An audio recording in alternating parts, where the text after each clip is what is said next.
189년 4월 각지에서 반란과 진압이 반복되는 상황에서 영제가 죽습니다. 34살에 죽는데 이는 후한의 황제들 중에 꽤 오래 살았고 재위기간 역시 오래된 축에 속하는데요.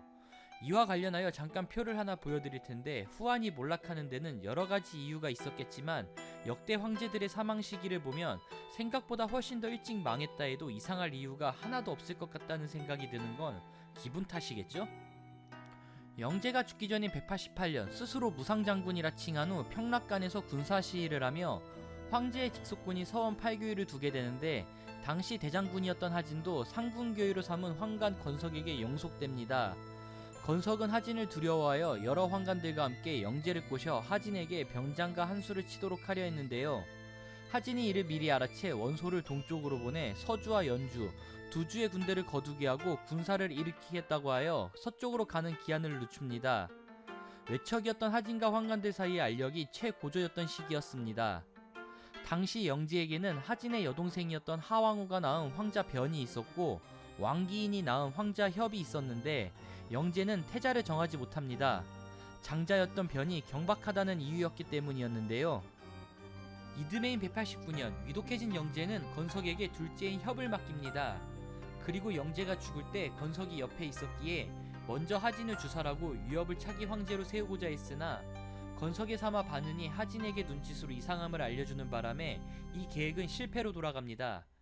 결국 장자였던 유변이 17살에 즉위했고 태후가 된 황태후가 수렴첨정을 맡게 되자 외척이 권력을 잡게 됩니다. 권력을 잡은 하진은 평소 원소를 총애하고 있었는데 이 둘은 건석을 주살할 계획을 세웁니다. 그리고 권력을 잡은 하진이 무서웠던 건석 역시 중상시 조충 등에게 하진을 죽이자는 내용의 편지를 보내지만 이들은 건석의 계책을 따르지 않고 오히려 하진에게 이 편지를 보여주는데요. 잠깐, 너희 같은 편 아니었니? 그 결과 결국 건석이 죽게 되며 사건이 일단락되는 듯 싶었습니다. 그런데 여기서 원소는 한 번 더 하진에게 건석 말고도 다른 황간들을 모두 죽이자 말하며 건석을 죽였으니 보복을 당할 수 있으니 궁에 함부로 드나들지 않을 것을 건의합니다. 하진은 원소의 말을 그럴듯하게 여겨 이후 영제의 상례를 돕지 않고 관을 매장할 상능으로도 배웅하러 가질 않는데요. 그리고 하태후에게 황간 주사를 건의하는데 태후의 어머니와 하묘가 여러 황간들에게서 뇌물을 받았기에 오히려 태후는 하진에게 황간들을 감싸주길 청합니다. 그래서 황간 주살 계획은 계속 미뤄지는데 일이 이렇게 되니 당연히 이 소식을 황간들이 알게 되지 않을까요? 그래서 황간들은 역으로 하진을 죽일 계획을 세웁니다. 그리고 영제가 죽은 지 4개월 뒤인 8월 하진이 다시 궁에 들어와 태후에게 아뢰어 상시 이하를 모두 죽이고 삼서의 낭중에서 가려 황간의 거처를 틀어막을 것을 청하는데요. 황간들은 두씨의 일이 다시 일어나려는 것인가 하며 겁을 먹습니다. 잠깐만, 여기서 두씨의 일이 뭔지는 진짜 빠르게 이야기하겠습니다. 165년 두묘가 궁으로 들어가 환제의 기인으로 책봉되는데 167년 환제가 죽게 되자 12살에 영제가 즉위하면서 두태우가 섭정을 맡게 되어 두무가 식권을 잡게 됩니다. 두무는 당인의 금고를 해제하여 청류당에 속한 사람들을 등용함과 동시에 그들과 결탁하여 황간을 일수하려 했지만 사돈의 계획이 누설되어 도리어 황간의 반격을 받아 패배합니다. 이것이 2차 당고의 화입니다. 이에 장양이 당귀와 필람 등 수십 명을 무장시키고 궁에 매복한 뒤 하진이 나오자 태후의 조서라고 속여 하진을 매복한 곳으로 불러들입니다. 그리고 궁에 들어온 하진을 장양 등이 꾸짖고 가덕전 앞에서 삼방감 거목이 칼을 꺼내 하진을 베어 죽입니다. 이후 장양과 당규는 조서를 꾸며 이 사건을 조기에 마무리하려 했지만 이미 상황은 돌이킬 수 없는 지경으로 흘러갑니다. 진짜 사건은 이제부터 시작인데, 하진이 죽었다는 소식이 들리자 하진의 부곡장 오강가 장장은 병사를 이끌고 입궁하려 했으나 닫힌 문을 두고 중앙문과 대치합니다. 해가 지고 원술이 남궁, 동궁, 서궁을 불태워 장양 등이 나오도록 협박하려 했는데 장양은 태후에게 대장군 하진의 병사들이 반란을 일으켜 궁을 불태우고 있다 하고 태후와 소재, 진류왕과 대동하고 북궁으로 달아나려 했지만 노식에 의해 이 계획은 수포로 돌아갑니다. 이러는 와중 원소와 원소의 숙부인 원에는 장양과 당규가 꾸민 거짓 조서를 바로잡아 벌른과 허상을 불러들여 참하였고, 이후 원소와 하묘는 군사를 이끌고 주작걸 아래에 주둔하여 조충 등을 사로잡아 참합니다. 그러는 중 하묘는 동타기아우 동민과 함께한 오강에 의해 죽게 되고, 원소는 북궁문을 닫고 황간들을 잡아들이게 하여 나이에 상관치 않고 모두를 죽이려 하는데요. 여기서 웃긴 건 수염이 없는 사람들이 억울하게 죽게 되자 스스로 아랫도리를 보여준 연후에 죽음을 면했다는 건데, 이때 원소가 죽인 환관의 수가 2000여 명이었다고 합니다. 이후 원소가 궁궐을 몰아치니 장양과 당규 등은 소재와 진류왕을 데리고 소평진으로 달아나고 노식과 왕육만이 이들을 추격하는데요.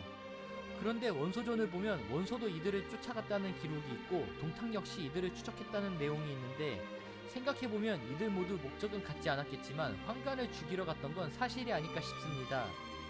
결국 도망간 환관들은 황하에 몸을 던져 죽으며 사건이 마무리되지만, 이때 때마침 현양원에 주둔하고 있던 동탁이 소재를 맞이하러 가며 상황이 묘하게 흘러갑니다. 소재는 동탁의 장병을 보고 무서워 눈물 콧물을 다 쏟았지만, 진류왕은 이 난리가 난 까닭을 조목조목 이야기하니 동탁은 진류왕을 어지다 여긴 데다 동태후가 진류왕을 기른 까닭에 소재를 폐위할 뜻을 품게 됩니다. 하지만 소수병력으로 낙양에 왔기에 불안함을 느낀 동탁은 처음 4~5일간 가까운 군영에서 군사를 끌고 나간 뒤 커다란 대열을 갖춰 돌아오길 반복하여 계속해서 병사가 충원되는 것처럼 보이게 하는데 아무도 이를 눈치채지 못합니다. 그리고 죽은 하묘가 이끌던 군대를 동탁군에게 기속시키고 여포를 시켜 직금호 정원을 죽이고 그 군사를 거두니 수도 부근의 군사지휘권은 오직 동탁에게만 있게 됩니다. 이 일이 벌어지기 전 동탁이 낙양에 막 입궁했을 때 포신이 원소에게 찾아와 지금 동탁의 군은 피곤하니 이 틈에 습격해야 한다고 이야기하지만, 동탁을 두려워한 원소는 감히 군을 일으키지 못합니다.